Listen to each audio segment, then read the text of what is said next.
I'm Stacy. I'm 35 years old. I thought I had seen everything when it came to my family treating me unfairly. But then that night happened. It was my parents' 36th anniversary dinner at a busy restaurant in Chicago. Everyone was talking and laughing, and glasses were clinking. But then everything got quiet when my dad stood up. His voice sounded angry. "We wish your sister was our only child," he said. He was looking right at me. The whole room went silent. My sister had a mean smile on her face, which hurt me even more than his words. Everyone was staring at me, my cousins, aunts, and uncles. I felt my chest get hot, but I didn't cry. I didn't yell. I just felt angry inside, knowing this was the last straw. 4 years, I had given them my heart and my money to help save their failing business. But all I got back was bad treatment. That night, something broke inside me. I wasn't going to let this happen anymore. I walked out. My high heels clicked loudly on the wooden floor. I was already planning what I would do next. 1 week later, their wish came true in a way they never expected. Their perfect little world started to fall apart. Imagine it was you. How would you respond? And tell me your country, so I can see how far this story has reached. Growing up, I was always forgotten. My parents, Philip and Carol, never let me forget it. When I was a kid, they would smile big at my sister Noreen. They praised her straight A's, her debate team trophies, and her perfect smile. Me, I was lucky if they even noticed I was in the room. I still feel the pain from those years.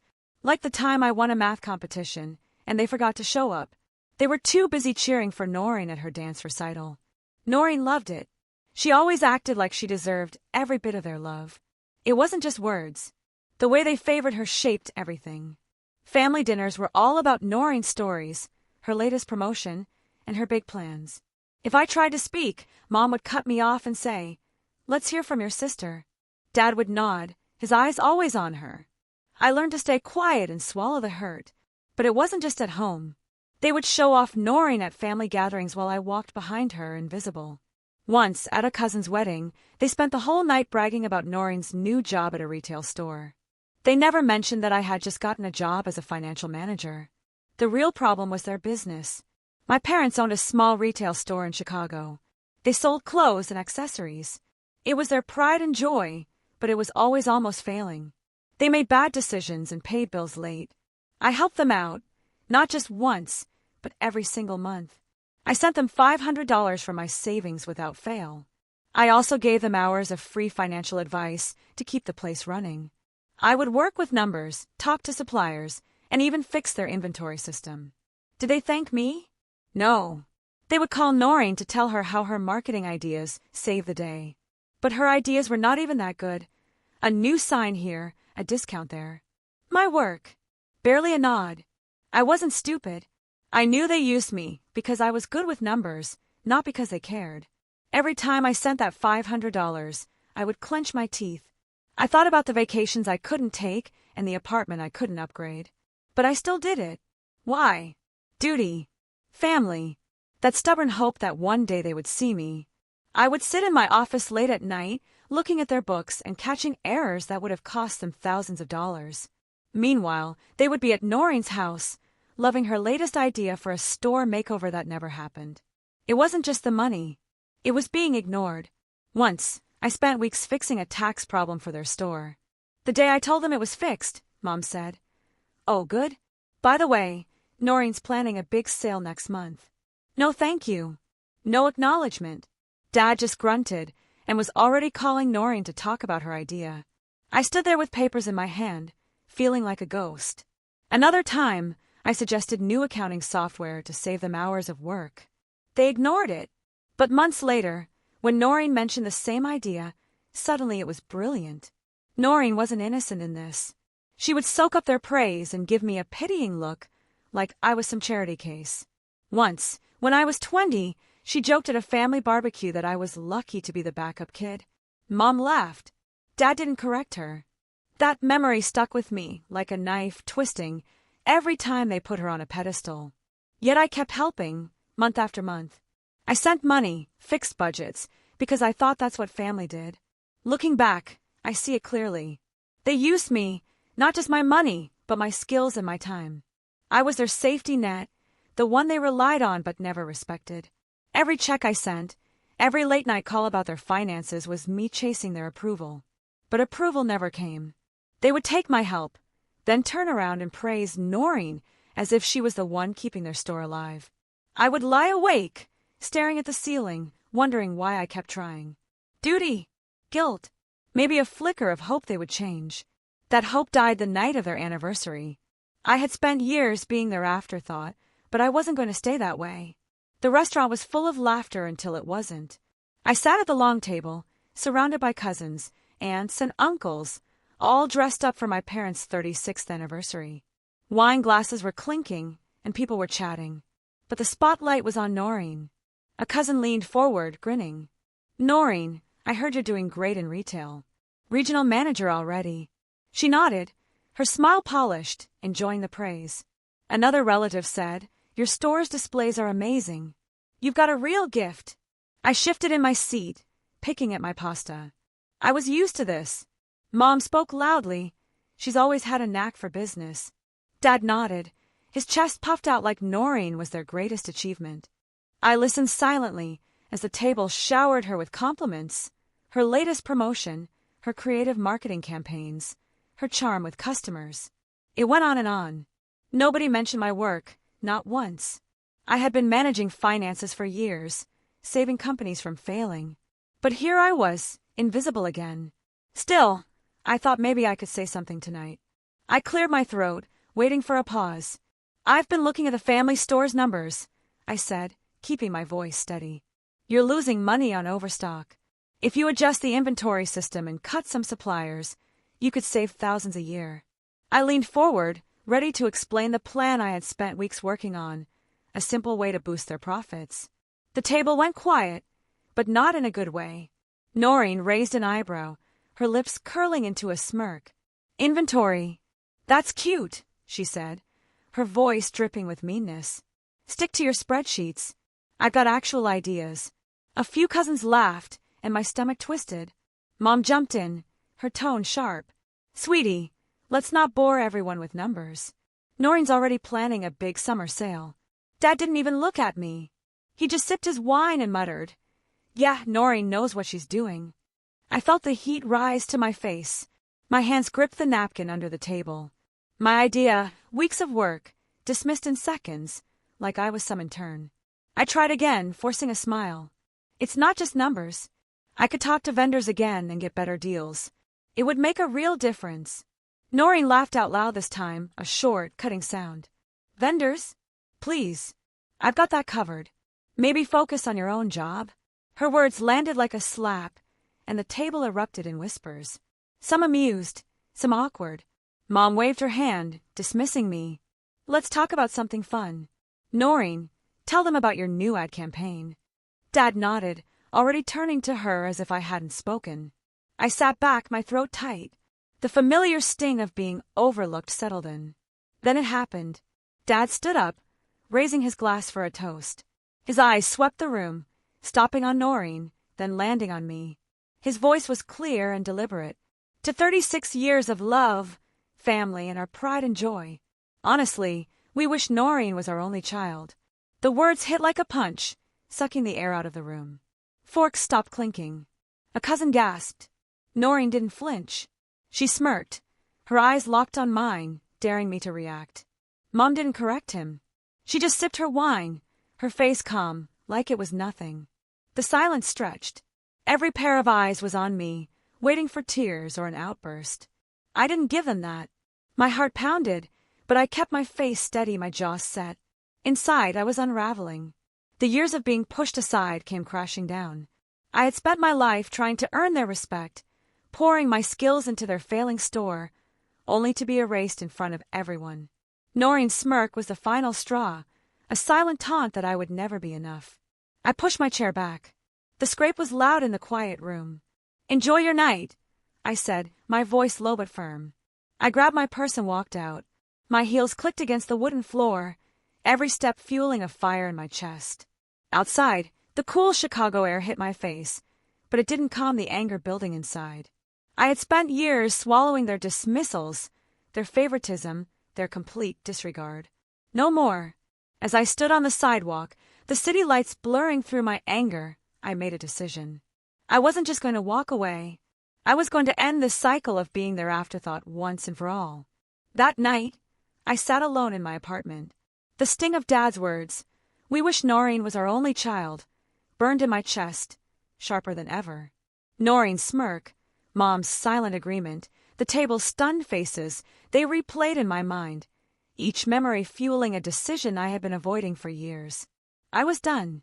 Done being their afterthought, their bank account, their invisible fix-it person. I had poured $500 a month into their failing store, spent countless hours balancing their books, negotiating with vendors, and keeping their business alive. For what? To be laughed at, dismissed, and erased in front of everyone. No more. I grabbed my phone, my hand steady despite the anger pulsing through me.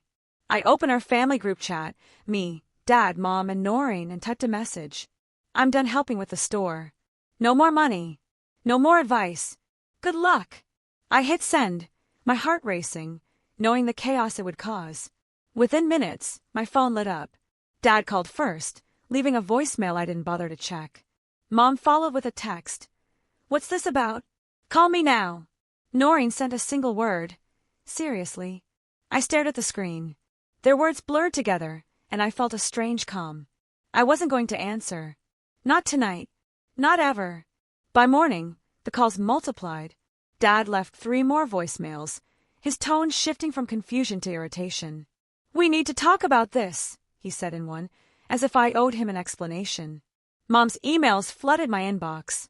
Long, rambling messages about how the store was our family legacy and how I couldn't just abandon them. Noreen called twice, her voice sharp, demanding I stop overreacting. I let every call go to voicemail, every email sit unread. Their panic was clear, even through the screen, but I felt no guilt. They had relied on my money and expertise for years, never once thanking me, always praising Noreen instead. Now they would face the consequences. The store was a mess without me. I knew it would be. My $500 a month had covered their late bills and kept suppliers from cutting them off. My advice, hours spent analyzing their finances and streamlining their operations, had been the only thing keeping them afloat. Without it, they would sink, and fast. I didn't feel sorry for them. I felt free. For the first time, I wasn't chasing their approval, wasn't begging for a scrap of respect. I was taking back my power, and it felt good. But Noreen wasn't done. 2 days later, I got a notification, a new post on her Facebook page, public for all our family and friends to see. "Some people think they're so important," she wrote.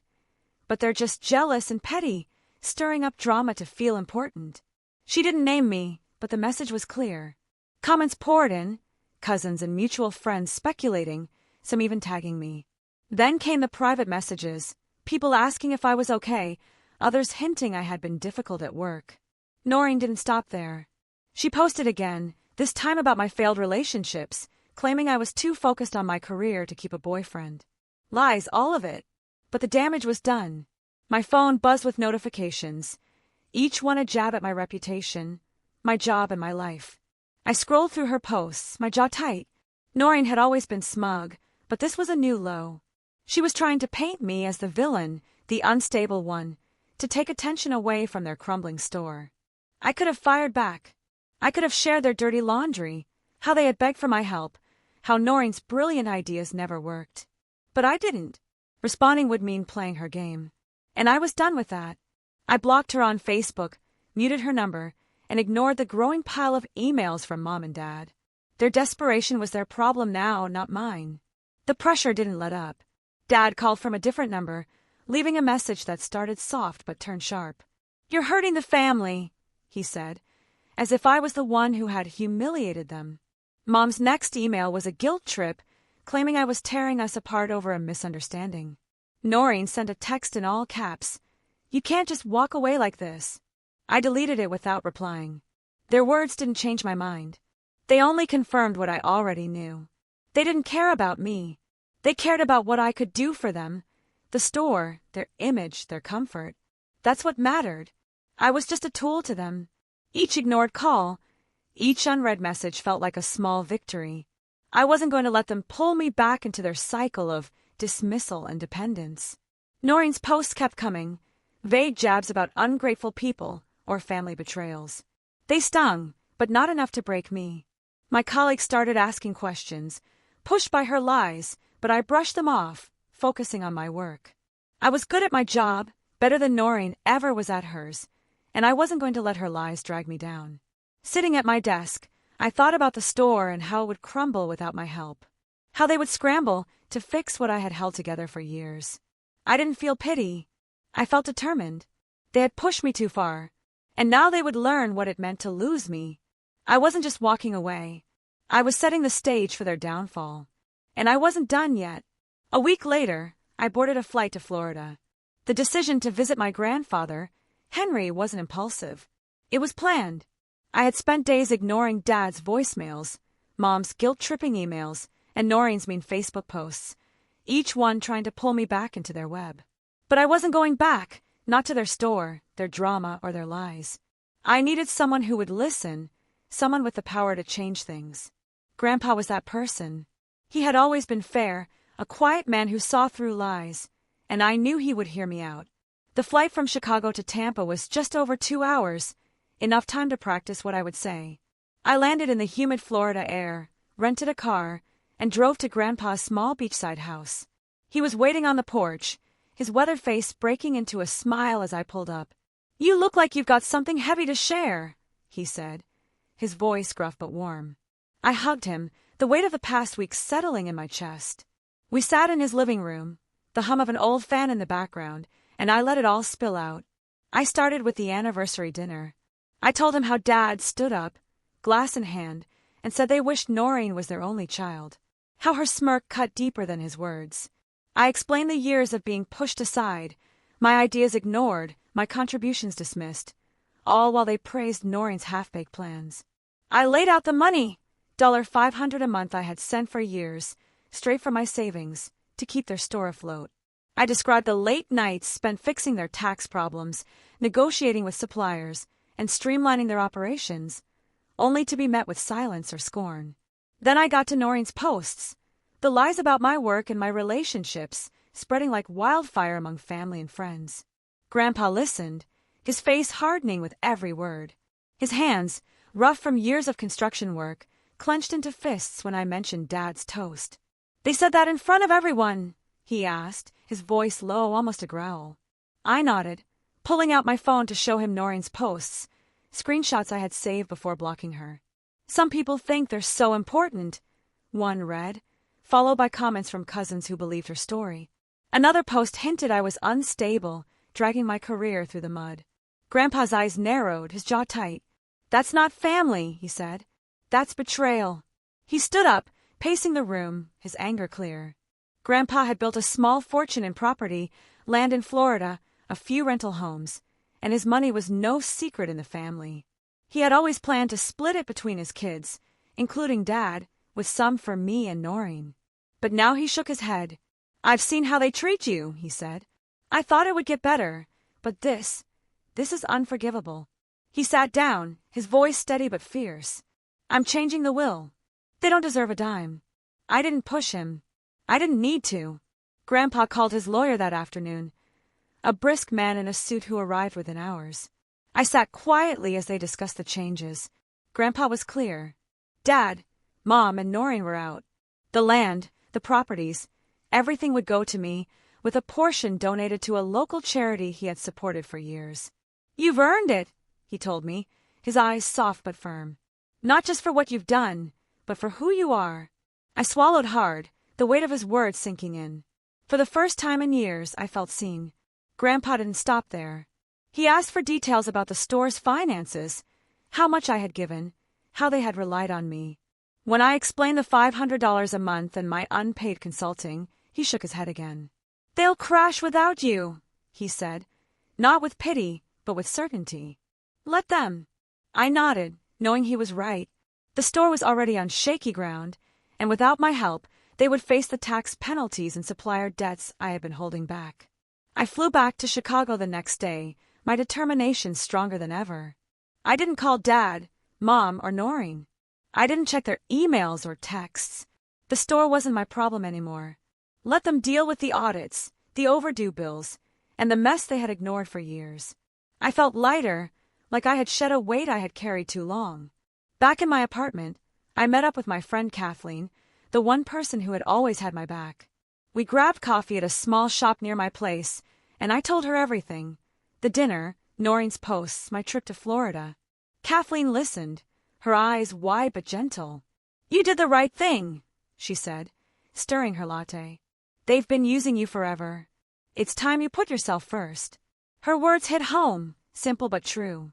She didn't push me to forgive or fix things. She just got it. "Focus on you," she added, her voice firm. "Your career, your life. You're worth more than their drama." I nodded, grateful for her clarity and her support. Kathleen had her own life, a busy job in marketing, her own battles, but she had always made time for me, no questions asked. As I left the coffee shop, I felt a shift. Grandpa's decision wasn't just about money or land. It was justice, a line drawn in the sand. I wasn't fighting for their approval anymore. I was building my own future, and they would have to face theirs without me. Within a few months, their world fell apart.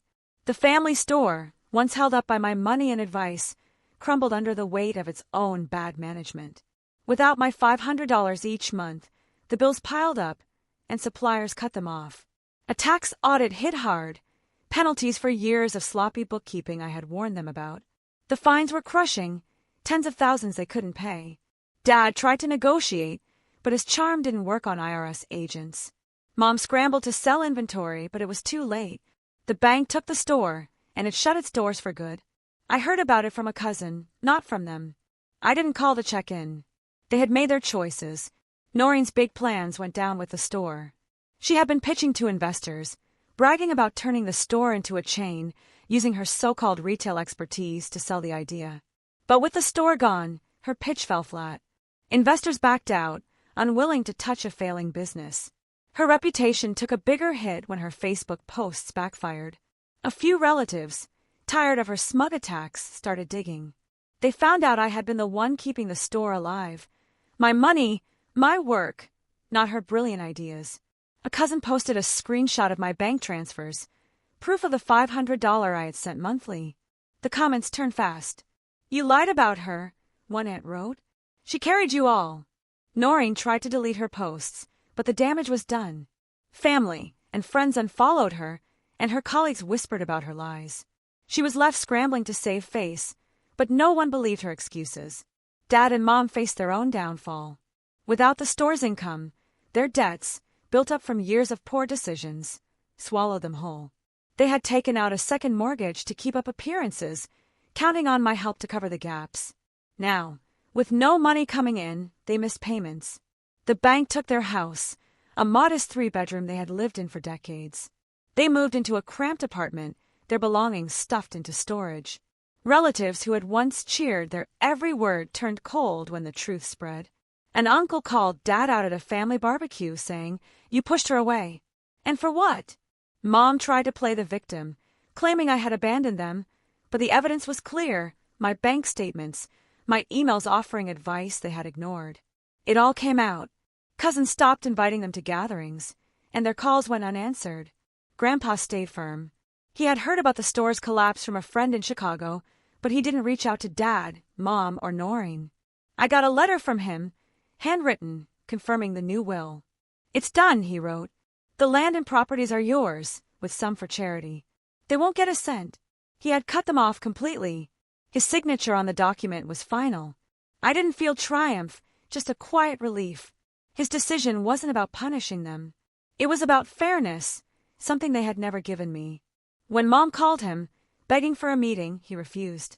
"You made your bed," he told her over the phone, then hung up. Noreen tried texting him, but he blocked her number. Dad didn't even bother reaching out, too proud or too ashamed. I stayed out of it, focusing on my own life. My job as a financial manager was thriving. I had landed a big client, a tech startup that trusted my instincts. I didn't check on the store or answer the occasional texts from Mom, still full of guilt trips. Their downfall wasn't my fault. They had built their lives on lies, leaning on me while lifting Noreen up. Now they were facing the consequences. The family's whispers reached me, How Dad was working odd jobs, how Mom was selling jewelry to pay rent, how Noreen's latest job interview had fallen through. I didn't gloat.